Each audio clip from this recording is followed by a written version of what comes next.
Thank you, Zichao, for the generous introduction. And I wanted to just start by showing this beautiful photo of my students who, like Cynthia, are contributing to making our world beautiful, and that we dedicate some of our time, not all of our time, to do something good.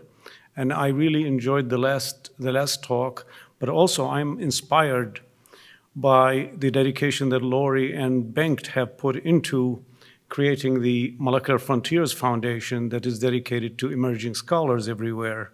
And it's always a pleasure to participate in these talks or in these occasions. So this is one of my students. I believe it's Wu Chol, but I'm not sure. There are 3 of them that went to the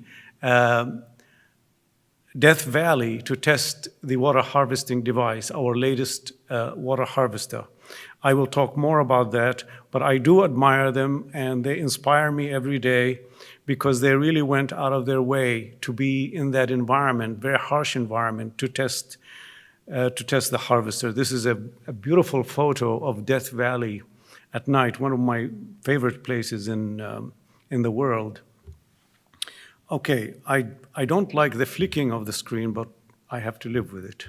Okay, so our world, although beautiful, but we have a lot of problems. We have problems in energy, we have problems in climate, we have problems with food, water, health, and this is just a few. I mean, there is greed and war and other problems, but I won't talk about those. I want to just say that I think that many of these problems can be solved by creating new materials.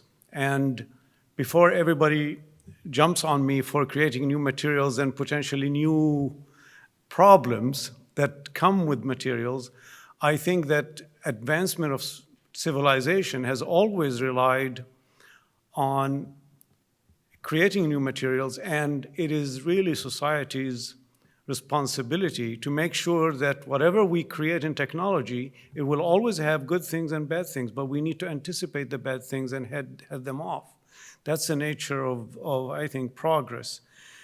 So just as an exercise for the emerging scholars here, I want to just ask this question: what do you think are the most important materials created by humanity and used today, until today? These are materials where economic ecosystems have been built around them, and we use them every day. I have a list of about a dozen of these. I want you to make a mental list and see, okay, somebody volunteering. Metals, right. Without metals, we will not have alloys and things that we can use for flight.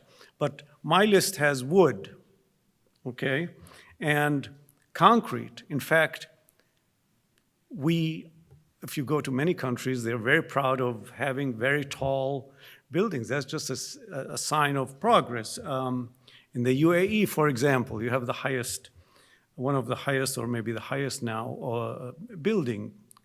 Metals has been mentioned. Glass, we can stay inside and still see outside. Silicon, without it, of course, no communication, no computers. Petroleum, without it, our quality of life would decline. Plastics have made things accessible to many. And pharmaceuticals improved our life expectancy. Fabric, the whole world centers around fabrics and fashion, and paper. And one thing that is true about all these materials is that the more we are able to fashion them on a minute level or tinier and tinier level, the more useful they are, and the more, I would say, have really advanced and made our lives easier. So, but these materials are not, they will continue to be important, but they're not going to solve those problems that I just talked about. We need to be able, I would say, to fashion materials on the molecular atomic level, and to do so nearly at will. We need to be able to design. And so chemists, someone, I think it may have been Harry Gray, who said chemists will save the world. because they can do things on the atomic level. And that's true. I mean, chemists have spent the last 100 years learning how to stitch atoms together to make molecules. And some of these molecules end up being pharmaceuticals that make our life much better. Now, I want to talk to you today about linking molecules together to make materials, which is something that we haven't done so far, well, or up to the work that we have done. We have not done. And in fact, if you were to make an extended material, when I was a student, you basically took your starting materials, you grinded them, and heat them up to 1,000 degrees, and you got what thermodynamics gave you. You made metal oxide, metal nitrides, metal sulfides that way. You made inorganic materials. They're useful, but there was no design. There was no rational design. It was not, to me, it was not satisfying. And in fact, when I was a student, this is a statement that appeared in Nature, was written in an article that was written by John Maddox. And he writes, one of the continuing scandals in the physical sciences that it remains in general impossible to predict the structure of even the simplest crystalline solids from a knowledge of their chemical composition. That just says we didn't know what we were doing. And in fact, as a student, I was engaged in this kind of research. We used to call it in those days shake and bake. Okay, but now shake and bake has a different meaning in society. But in those days, it just meant that you didn't know what you were doing. You were just cooking in the lab. Well, there's a reason for that, is that if you really want to stitch molecules together in a rational way, in a well-defined way, you fell into a problem that I call the crystallization problem. And everybody here will not deny, especially the people who are as old as I am and maybe older, will not deny the fact that we all thought that it can't be done. Because once you start stitching things together, especially through strong bonds, the belief was, and still you can find many examples, is that you will not make well-defined material. You're not going to crystallize your material. And if you can't crystallize your material, you're not going to know what you made, because crystals are the god of chemists. I mean, every chemist spends the majority of their time crystallizing their material because we know how to characterize them using X-ray diffraction on the atomic and molecular level. So once you know how to characterize your material, you can definitely improve it and use it as a starting point. So there are many examples like dry ice. Dry ice is our molecules linked by weak bonds. And it's easy to crystallize. Water, we've been talking about water. Water is easy to crystallize because the molecules are linked through weak interactions. Even things that we call coordination networks or coordination polymers, where you have a neutral linker and a metal ion, that's weak interaction. That interaction is about 3 times as strong as a hydrogen bond, still not as strong as a covalent bond or a strong metal ion charged ligand bond. So these are, that's what was there in 1988 when I was a student. The thing that we have been addressing is how do we go to stronger bonds, okay? So for example, charged linker metal bonds, that's much stronger than these neutral linker metal bonds. And covalent bonds, the ultimate strong bonds, especially for organic compounds. That is where we are. We've developed metal organic frameworks. They are linked from metal ion and charged linkers. Those are basically the stitching. This is the linkage. And we develop covalent organic frameworks where the linkage is strong covalent bonds like boron, oxygen, carbon, nitrogen, and so on. That's, I would say, the supramolecular chemistry was defined by Jean-Marie Lehn as the chemistry of the weak bond. I would say reticular chemistry is the chemistry of the strong bond. That's what's new here, is that we are able to crystallize systems by stitching molecules together by strong bonds, and the chemistry works. So once once the chemistry start working, you start thinking about things that were impossible to think about before. For example, if I take a grain of sand, okay, it has a surface area of no more than 1 meter square per gram, okay? But if I take that grain of sand and I expose every atom in that grain to an incoming hydrogen molecule or an incoming gas, meaning if I make every atom in the grain of sand an adsorptive site, then I would have made a porous material, okay? That's, in reticular chemistry, that's basically what you're doing. You're taking building units, like in this Usher drawing, and you're taking, at least in MOFs, you're taking metal oxide units and linking them by organic units to make open structures. And everything in that structure becomes an adsorptive site because they are encompassed by porosity. So I always say there's nothing new under the sun, or this is actually from the Bible, nothing new under the sun. So there were examples in the literature called coordination polymers, where you take neutral linkers like this dinitrile, link it up with copper-1 to make these extended structures, the so-called coordination polymers. So this structure has nitrate that fills the pore and balances the charge on the framework. These are extended. If you were a molecule, you would see an infinite arrangement of these things across the entire crystal. And the same thing was illustrated also in 1986 for the same kind of network, but now this diimine dinitrile, same chemistry, and the same thing was also repeated in 1989, but now with a tetranitrile, okay?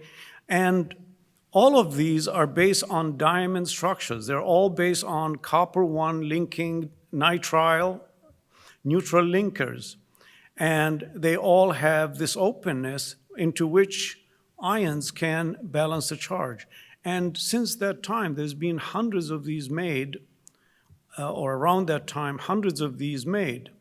And so when I joined Arizona State University as an assistant professor, because none of the other universities like Berkeley and Columbia wanted to hire me because Harry Gray, you weren't there when I interviewed. Otherwise, I probably would have gotten the job. But nobody believed that you can stitch molecules together to make crystalline materials. And so, but Arizona State University took a risk on me, and I appreciate that. And the problem is that we started working with these. It was very attractive. I mean, you have an organic linker, a metal ion, can stitch these things together, and potentially, if I can use this porosity, it would be amazing. I can fashion the pores. I could do many things that organic chemists can do with linkers and inorganic chemists do with. But it turns out they were completely useless. They were just nice sculptures, but they didn't do anything. Whenever you try to exchange the ions or exploit the porosity, they collapsed. They were not designable because, as you know, copper-1 could be tetrahedral or it could be trigonal. So you couldn't quite predict.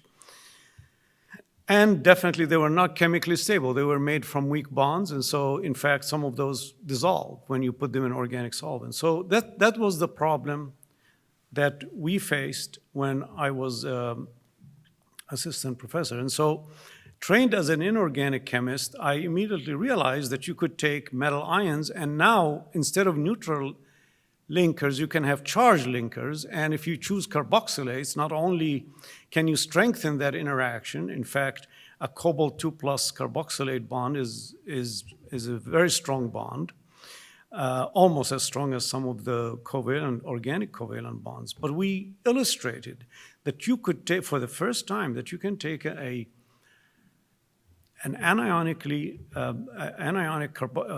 linker, organic linker, and link it up with cobalt and make a crystal. This was the first illustration. I would say this was the beginning of what, in those days, I called metal organic frameworks, and now people call MOFs. I just want to emphasize, especially to those who are interested in history, is that it was taken as an article of faith in chemistry, or in the chemistry community, that such strongly bonded structure could not be crystallized. And in fact, some people actually wrote statements to that effect.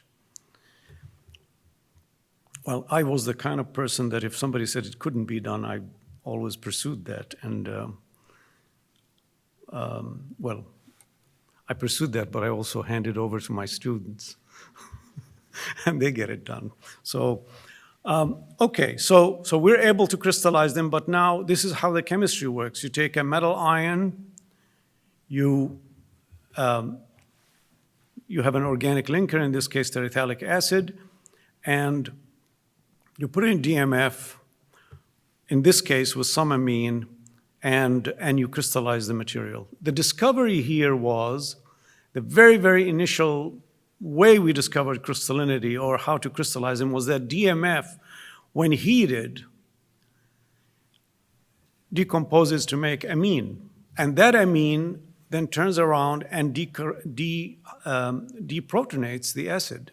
And if you can control that, the rate of deprotonation, you can control this reaction, the crystallinity. And that was really what opens up this field. And it turns out that DMF, until today, is part of the cocktail of making MOFs, DMF or some other, like NMP or diethylformamide, very similar. So this is what we made. And this is called in inorganic chemistry a paddle wheel. It's linked by organics. And when you make this, there are DMF molecules filling up the pores. And the big question was, could we remove the DMF and will the structures remain open and rigid? And the answer to that came from measuring a gas adsorption isotherm, which has to be done at 77 Kelvin. You evacuate the pores and you expose them to tiny amounts of nitrogen. You see the nitrogen going in the dark circles, coming out in the open circles. It's very reversible. It has a type 1 isotherm. And you can do this also with CO2 just to show that, in fact, that this structure can remain open in the absence of anything in the pores.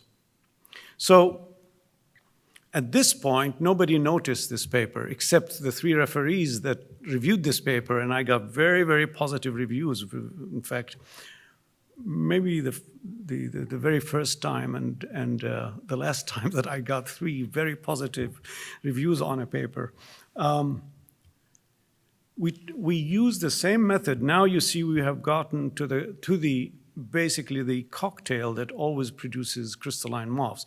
You see DEF or DMF, but DEF heated to produce the amines that go in and deprotonate slowly to crystallize the material. Then we made this one. This is MOF5. This is a metal. This is zinc oxide units. Inorganic chemists call this core the basic zinc acetate structure, which has been known since Pauling started making, or Bragg solved the first crystal structures of these basic zinc acetate structures. And you see here it has an openness, that the yellow ball indicates a space within which things can be incorporated, like for hydrogen storage or carbon capture. The structure looks like this. It's extended. It's infinitely extended. And the isotherm is shown here. Type 1 isotherm, showing that, in fact, it remains open in the absence of guests, and the pore volume was 61% of the entire crystal, 61% by volume. And the Langmuir surface area that you get from these nitrogen adsorption isotherms at the time, we calculated to be 2,900 meters square per gram. That, when we reported this, everybody paid attention because this broke all records of porosity that preceded MOFs with zeolites and porous carbon and other materials.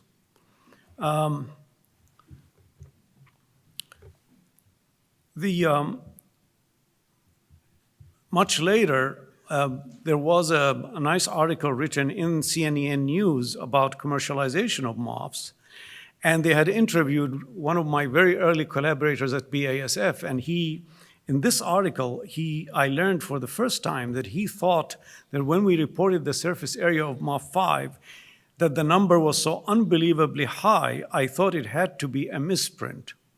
And that started my collaboration with BASF. is that they didn't really believe that that surface area is real. They thought that we missed a decimal or whatever.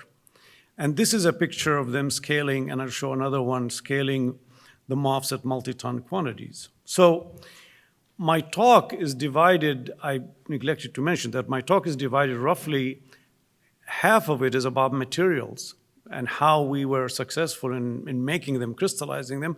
And the other half is how that is an extremely powerful materials because they are crystalline to harvest water from desert air. Okay, so that's what I wanted to say. But once you know the conditions under which this basic zinc acetate corner or junction results, then you could use the same reaction conditions to use linkers that are functionalized or expanded. And therefore, now you could make materials for the first time where the pores could be functionalized and fashioned for a specific application, or they could be expanded to be able to bind progressively larger and larger molecules.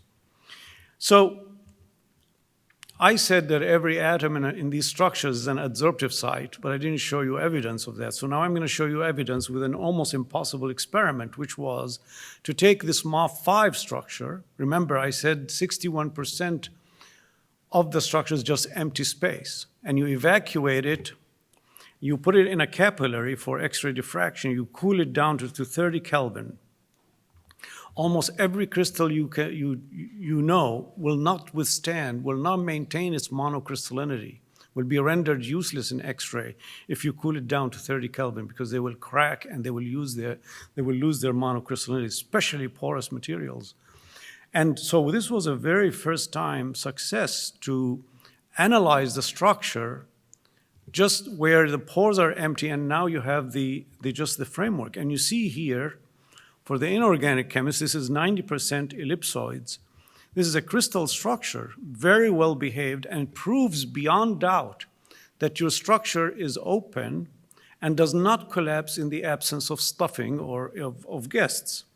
But then what this student did, which was really a great experiment, was to dose the crystal with very tiny amounts of argon and in another experiment, dinitrogen. And the object here was we wanted to identify what are the adsorptive sites.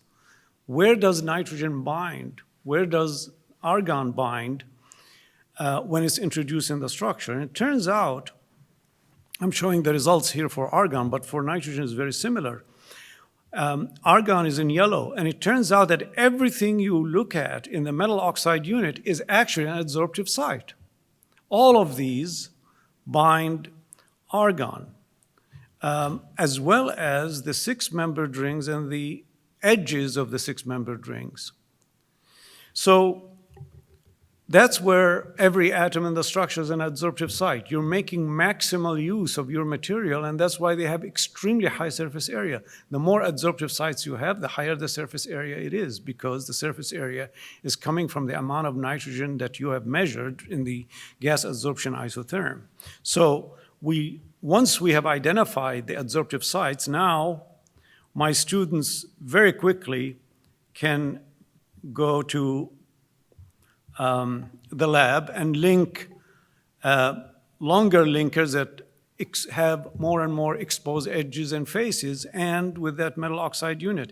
And now you have a material that has a surface area of 6,400 meters square per gram, okay?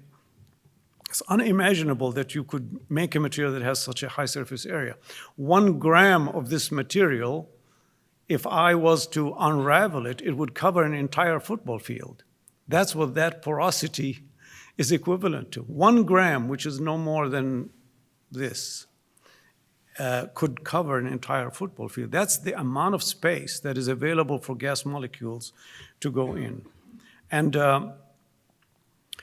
so, like I said, now the chemistry works. We have figured out the cocktail, the conditions under which to make things crystalline. You can deploy different metal oxide units, covering almost every metal in the periodic table, and we can use simple organic building units to link up the metals,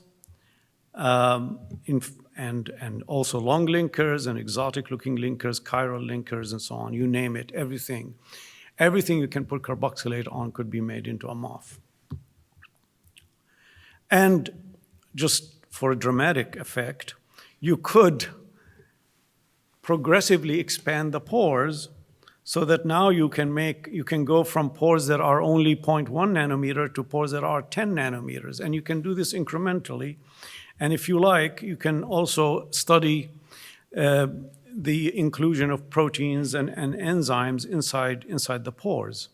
So what I'm trying to say is that if you think it, you can make it, because the chemistry works. And that's really what Harry Gray was referring to, is that the power of being able to manipulate things on the atomic and molecular level will always generate materials that will solve many problems that we are facing, as I will show you shortly. But basically, this is a periodic table of reticular chemistry where all you have to do is identify the molecule and describe its geometry, and then link them up, and we know exactly what's going to come out, okay?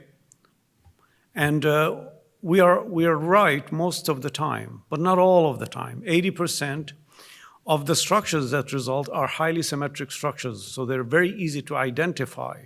Among the millions of structures that are possible, only 3 or 4 dozen that are highly symmetric result. And so if you want something that's not as symmetric, you have to use less symmetric building units, and that will give you structures that are not as symmetric. So you have all kinds of shapes that result in different structures. And some of these blocks, for the emerging scholars in the audience, are still open and available for you to discover, okay? There's more blocks here, you see more blocks. But what the point I'm trying to make here is that if you just zoom in on one block, I don't know if you can see yeah, you can see. On one block, you see that I could spend a lifetime studying the chemistry of this framework. Why? Because the metal oxide units could be varied among many metals. The organic linkers could be varied in size, shape, functionality. So there's a lot you can do in just one block. And that's why this chemistry is now being practiced in over 100 countries worldwide. So we have been able to make materials by stitching molecules together to make extended structures that are porous and that are crystalline. You can see here in this movie, you have crystals with sharp edges, faces, and you can characterize them by single crystal X-ray and know exactly what you have and how they're connected and all these structural parameters. They're very open.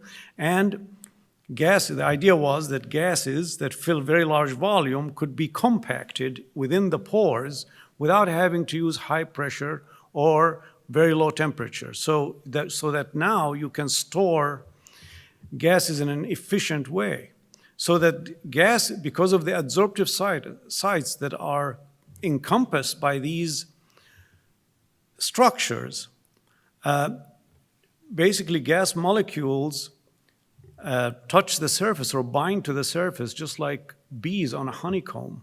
And that's why you can compact them into smaller space, foregoing the need for high pressure and low temperature. So as I said, I have been collaborating with BASF for 17 years. And through this time, we worked out all the scale up of many MOFs in multi-ton quantities. And now MOFs are being made in water, not DMF.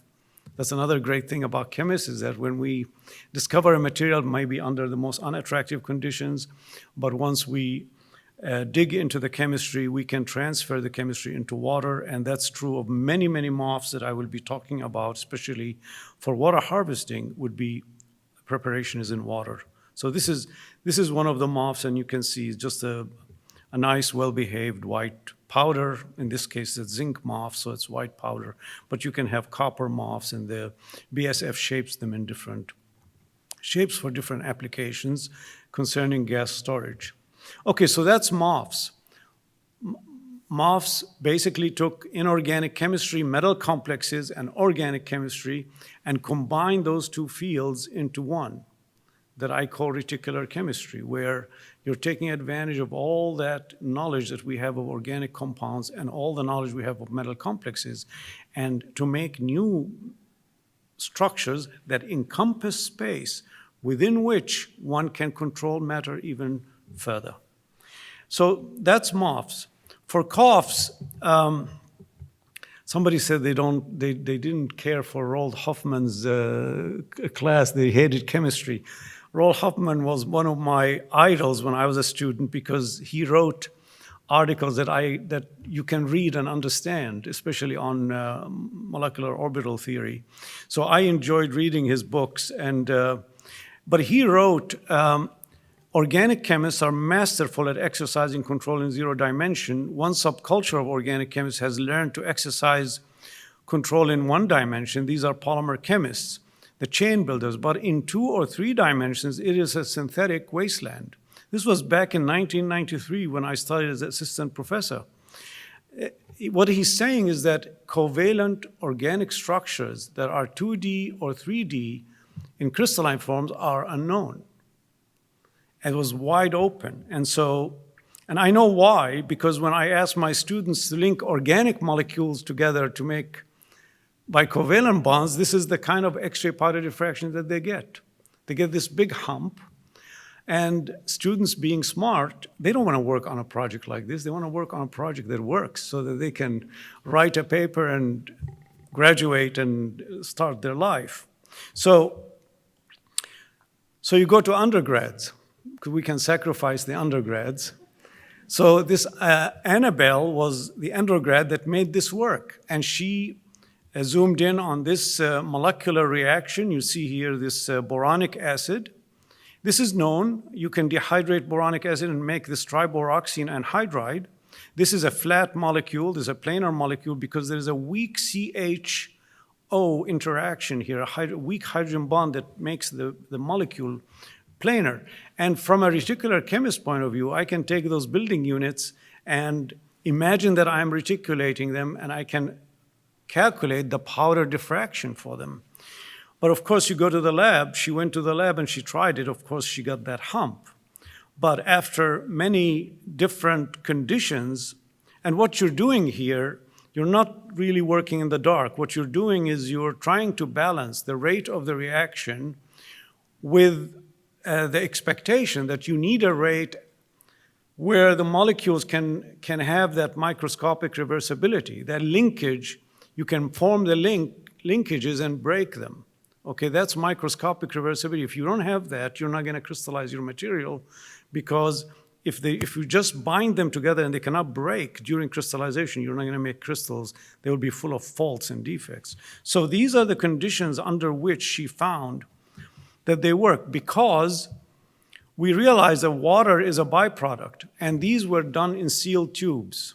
And so if you control the pressure of water in the sealed tube, you control also the reversibility of the reaction and the microscopic reversibility of the reaction. That's boom, that was the key to making these in crystalline form. So it turns out this is the kind of recipe that people use now to make many, many COFs, not just from this linkage, but many other linkages. So that hump you see here turned into this sharp X-ray powder diffraction, which matches what we anticipated. And COFs, unlike MOFs, because the building units don't change during the reaction, they remain what they are, but you're just making bonds between them, you can always give excellent guesses to what you're going to make. In fact, they may be the first class of materials that were made truly by design. So I want to get to water harvesting. This is the last COF slide that I want to show. And I just want to show you that you can make COFs from extremely, what organic chemists have taught us are irreversible linkages, irreversible bonds that you can't, meaning you can't crystallize these, but you can. Every bond is reversible. You just have to find the right conditions under which to make them reversible.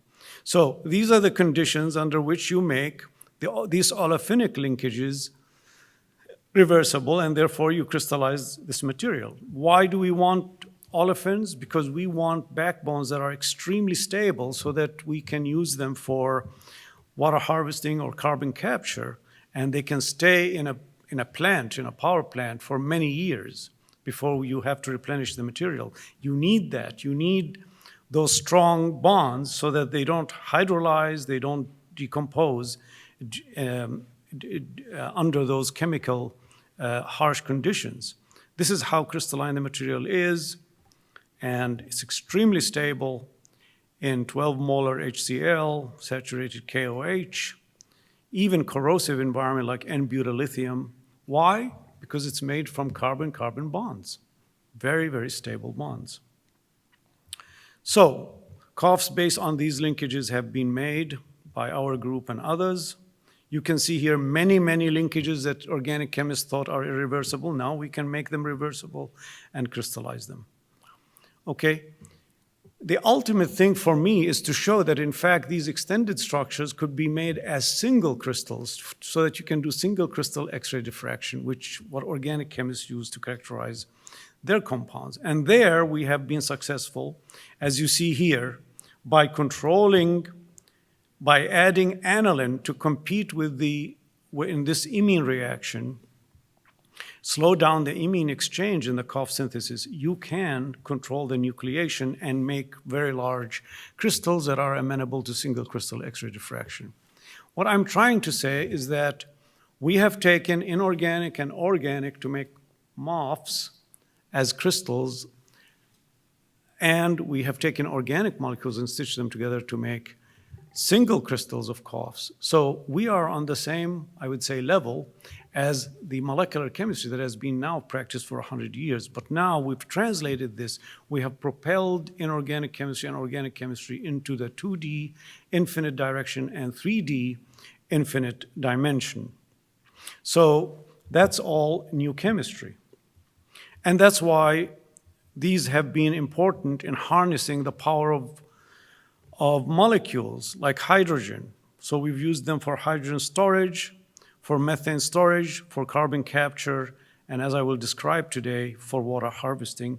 And in my lab, we are able to also not just make the materials, but take them all the way to prototypes and work with, in this case, with BASF to show that, in fact, a natural gas tank works and hydrogen storage works in automobiles, and CO2 capture can work on and show that, in fact, you can capture CO2 from air and flue gas. These things I won't describe today, but I want to focus on the clean water. The fact that we can take molecules, make materials out of them, engineer prototypes, gives us a lot of ability to reach society. So, okay, so in the last, let's say 10 or so minutes, I want to describe our work on water harvesting. This map shows the water-stressed regions of the world. You see there in red, these are water-stressed regions for most of the year. Our idea is, could we create a MOF that extracts water from low humidity? If I can do that, not only could I supply water to these Mediterranean regions or western of the US and other regions like in Australia or South Africa, but also that same material will work at higher humidity. So the key is, can we design a material that can take water at low humidity, meaning humidities of 10%, relative humidities of 10%, 20%. Okay, so if we can do that, then we could extract water from air anywhere in the world at any time of the year, regardless of the season. And so that was really the dream. If we could do that, we would have capitalized on an important resource that is completely recyclable. There's almost 13,000 cubic kilometers of water in the air at any one time. That's almost as much as we have in lakes and rivers on our planet. Okay, if I could serve each person on our planet 50 liters a day of water, I would have only used less than 0.01% of the water in the air. So this is a huge resource that is sitting there and could help solve our water problem. Now, for a humidified region where you have fog, like at the coast of Namibia, this desert beetle has figured out how to harvest water from fog. And I like this beetle because on its back it has ridges, and the ridges are hydrophobic and hydrophilic. It's really a grid of hydrophilic and hydrophobic that alternates and covers the back of this beetle. And this is a very, very important principle, I think, for harvesting water, is that water is attracted to the hydrophilic region. And then as the droplet grows, it needs to seep down to the front of the beetle so that the beetle can be hydrated. So what it does, now as the droplet gets large enough and now touching also the hydrophobic region, gets propelled down, and that's how it's regenerated. So you need this hydrophilic and hydrophobic to harvest water. Fog, of course, fog has been captured in these nets and so on. But again, all of these are humidified regions. But what about regions of the world where there's low humidity? Humidities of less than 50%, okay? That's very hard to do. And the reason for that is that if you look at this psychrometric chart, you have water vapor. I'm plotting water vapor in air in grams per cubic meter versus temperature. And so you get these humidity lines, 10%, 20% relative humidity, up to 100%. And then roughly I am coloring the humidified areas in green and the dehumidified areas in brown. Okay, so let's imagine, just to show you why it's so difficult to harvest water from low humidity air, is that let's imagine I'm in a city, Mediterranean city, where the temperature is 30 degrees Celsius and the humidity is 20%. For me to get that water out of that air, I need to cool the air down to the 100%, right? And down to 4 degrees Celsius. Okay, that's like refrigeration, and that's not very energy efficient. So the way the MOF would work is that the pores that I have been describing to you could be tailored to pluck out water from the air, concentrate it into the pores. And in a closed system, I would basically make a humidified atmosphere. Okay, so that water that's stored in the pores humidifies the box or wherever they are contained. And now to get the water out of there, I only need to cool down by a few degrees. Okay, so in essence, what I'm doing is I'm taking desert air and turning it into tropical air. That's really the principle by which the MOF works. So I wouldn't be telling you about this if we didn't have the MOFs in hand already, right? So we were studying CO2 capture, and CO2 capture you have separated from water. So we were studying also water harvesting, and this is the first MOF where it showed that in fact you could do this. Here's the uptake of water in that MOF. You see here that the amazing thing is that it's taking up water at around 20% relative humidity and doing so using this sharp knee behavior, which means that for me to take out this water, I only need to change the pressure by just a few, just by a few digits, basically, to allow or just to lower the pressure slightly to get the water out. But thermally, you can take the water out at 45 degrees. So having grown in the desert in Amman, Jordan, I knew that at night, the desert is cold, and during the day, it's very warm. So I thought, well, you can take this material, put it out at night, and it will take up water from air at night. And during the day, I put it in a box, close the box, and as the box heats up, I can harvest water, because the temperature to take the water out is very low. Now, we all know zeolites take up water from low humidity, but you have to heat them up to 200, 300 degrees Celsius to get the water out, because they're very hydrophilic. But here, you don't, because you have the organic units and the inorganic units, the hydrophilic and the hydrophobic, modulating how strongly the water is bound into the pores. Okay, so we tried then, we cycled the water in and out of the material, and you see here a very nice uptake and release up to 80 cycles here. But we also notice that after the very first cycle, we lose a little bit of capacity, okay? So something is remaining in the pore that doesn't come out, okay? Some water molecules are sticking in the pore. So and this is where I would say being able to do this by crystal structures is very useful, is that we can take a crystal structure, both X-ray and neutron, to identify where the first water molecules are binding. And it turns out the very first water molecules are bound to the hydrophilic regions on the metal oxide units. And they make tetrahedral shapes, and as you add more water, they make cubic shapes. But that's basically, that is the amount of water that stays in the pores, doesn't come out. That's the seed onto which other water molecules will bind. And that's why you have that very nice cooperative behavior, what I call the sharp knee. If this material was not crystalline, you would not be able to get that sharp knee. Because if you have a distribution of those adsorptive sites, because your material is amorphous with many different adsorptive sites, you will get a shallow isotherm, and you will not get a very good, efficient material. Okay, so that MOF, we scaled up to kilogram quantities, and we did exactly what I would have done in the desert, is put one box inside another. The smaller box has the MOF in it. The outside box is closed during the day, and the vapor comes out and condenses on the sides. And this is what it looks like. Okay, it's just made from plexiglass. And this is the water that condenses on the walls of the larger box on the inside. And this is, you see here, the collected water.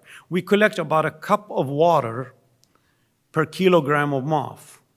Okay, it's not optimized, but it shows I can, in the Arizona desert, where the humidity in this case was 30%, I can collect water from the air and generate a cup of water.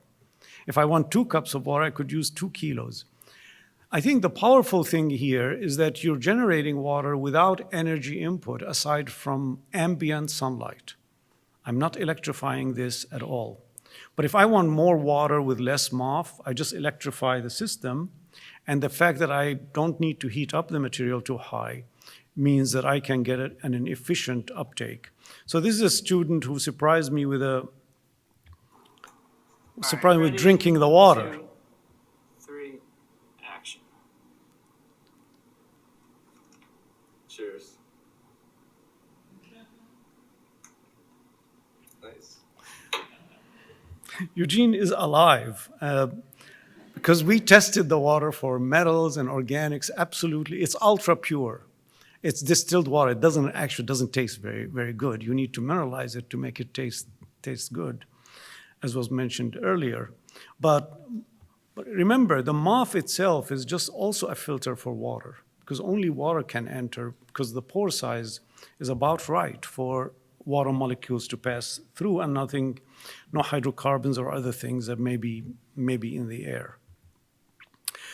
And this is another advantage to reticular chemistry, is that the MOF that I just showed you is a zirconium MOF. Now we can make an aluminum MOF and avoid the expense of zirconium. Aluminum is dirt cheap. And we have a linker like this. It's not widely available, but that's because there's no demand for it. We are the only demand for this material. And you make a MOF. And if your eye is inside the pore, you'll see this. You'll see the hydrophilic pocket and a hydrophobic pocket. This is the NH on this side, NH on that side. Perfect for water seeding. Water goes in here, and it has a hydrogen bond donor and acceptor. So hydrophilic, hydrophobic, hydrophilic, hydrophilic, hydrophobic, they alternate throughout the material, and that's a material that we designed a different prototype now with basically layers of MOF to expose more of the MOF and get higher yield. And this was taken by my students in the Mojave Desert. And you see here the humidity measured during the experiment. It rises during this time in October, it rises up to over 50%, but also it goes down during the day as low as almost 7% relative humidity. And the students can still harvest water day and night. Ignore this first column. That's the water that was in the MOF from Berkeley. That's Berkeley water. But this is Mojave Desert water. In this case, we interface the device with a solar panel to allow for power to push air through the material so that we can do more than one cycle, not just day and night, but we can do more than one cycle during the day. So the students harvested 1 liter of water per kilogram of MOF per day under those conditions. And the water is pure, the MOF works very well, and now we have completely electrified the system and made a prototype together with our startup. And you can see there a door opened, air goes in, it goes into a MOF, and then it has cartridges. The MOFs, some MOFs are taking up water, the other MOFs are saturated with water, they are taken out. The water is being taken out by heating. You saw the water collecting at the bottom, and now it's being transferred to a drinking bottle. This device has only 200 grams of MOF. Okay, 200 grams of MOF, and it delivers 5 liters a day. Okay, let me repeat that, 200 liters of MOF and delivers 5 liters a day. So it could easily be in your kitchen. Except I wanted to show you this today. I was gonna have it here, and we resurrected it from our storage, and the students plugged it in, and it ran very well, but then it caught on fire because you're heating the MOF, and since somehow there was no MOF on that cartridge, and the heat basically melted the plastic. So unfortunately, I can't show you that this time. So we wanted to understand. I showed you how water goes into the pores in that MOF. Now I want to show you how the water goes into the MOF. Into this MOF. So we have identified every single water molecule in the pores of this MOF by incrementally dosing the material with water. So I'm going to show you this is one pore, and then I'm going to cleave the pore in half, and then I'm going to imagine myself a molecule floating in the pore, and now I can see water in the hydrophilic regions, and now it starts bridging over the hydrophobic regions. And so this push-pull allows you to control the binding energy of the water. That's why you don't need a lot of energy to take the water out of the MOF. So these are my heroes who went to the Death Valley. Ali, you met. Wuchol just graduated. He's a professor in Korea. And Zach, I think many of you met him. He's here. But I thought, well, we should probably have a briefcase size prototype. And so they built this. And inside this device, you have basically pancakes of MOF. And the pancakes are equally spaced to allow air to go in. And it's not electrified. They do this during the night. You saw their picture during the beautiful starry night. During the day, they put it in the sun, and they can harvest water. Okay, you can see now water is bubbling through. Okay, collecting this water. So this is in the Mojave Desert, and the conditions are pretty harsh. I think on that day it was over 120 degrees Fahrenheit, and the humidity was ungodly. I mean, it was below 7% relative humidity. Okay, so what I wanted to say here is that because we have made well-defined materials, we're able to really begin to address major problems. I mentioned carbon capture, but many others with hydrogen storage and others, as well as this water stress. So I think that I'm very optimistic. I'm always optimistic, and I think that this is now being commercialized, and I hope it will make a difference in people's lives. The other thing that we have been doing is doing AI, because the reticular chemistry is very appealing to AI. You have infinite number of possibilities, infinite number of possible structures, infinite number of applications, and so we've been developing this cycle. And a generous donor donated quite a bit of money. This is Jennifer Shays, who is my colleague in computer science. We teamed up and raised funds for a new institute we call Baker Institute of Digital Materials for the Planet. And the aim here is to develop that interface between data science, machine learning, and high throughput with chemistry and materials. So a result of this AI thinking, machine learning, has been, it didn't give us a good guess, but it certainly gave us a bad guess that allowed us to think in a different way. Okay, so that's another byproduct of AI. The bad guess led us into functionalizing this original linker by adding 2 more carbons. Because the idea was MOF-CO3 is perfect, and I showed you prototypes that work on MOF-CO3.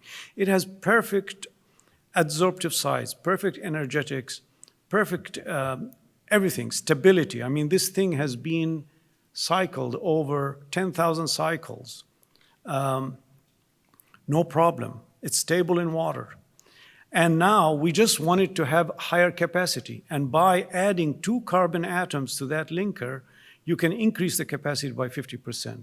So now 50% more people in that village could have water to drink.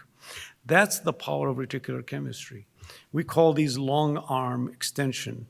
So this is long arm extension of this linker, LAX.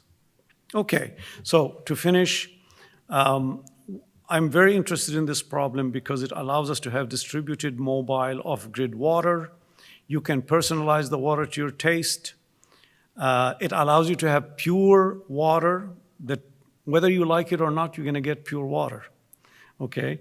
And the exciting thing is that I hope that if we continue to work on this with intensity and with more investments, is that we can achieve water independence to people everywhere. So these are my great students, my heroes, my inspiration. I want to acknowledge their efforts in the lab and also acknowledge that they put up with me. I appreciate that very much. And I want to also acknowledge the financial support and our collaborators. And I want to thank you for staying until the end with me. Thank you very much.